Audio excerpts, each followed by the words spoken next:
Have you ever felt helpless in a situation, like listening to them, you know, Oh, hundreds yeah. of miles away, and they're telling you things, and what is that like? See, it's difficult because if they have a legal question or if they have a legal problem, I'm on that. You know, I can figure it out. Even if I don't know the answer, I'll find them someone who does, and we will advocate till the end of that and make sure it's okay. But when it's something like, I'm really tired, I've just been working a lot, and I really miss the shelter and I really miss my friends. How are you? I miss you a lot.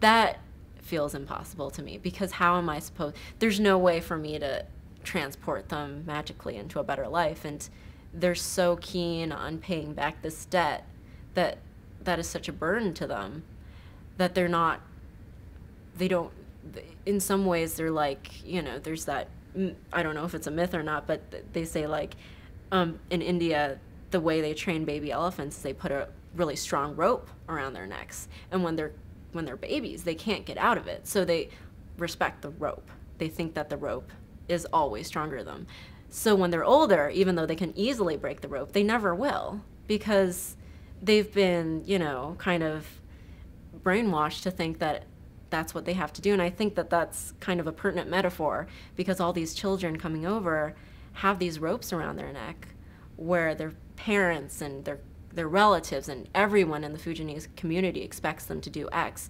How on earth can they possibly do Y, even though Y is get into college, you know, get a good career, do what you want to do, and start a life and be part of the community, and you know, really enjoy the freedom that America has to offer, because in some ways they're more constrained than they are in China when they come here. So I think that's the real fight, and that's something that unfortunately a lot of these kids have to take on by themselves, and we can only help them up to a certain point and be there to help calm them down or be an emotional support for them. But beyond that, it's really hard for us to go further.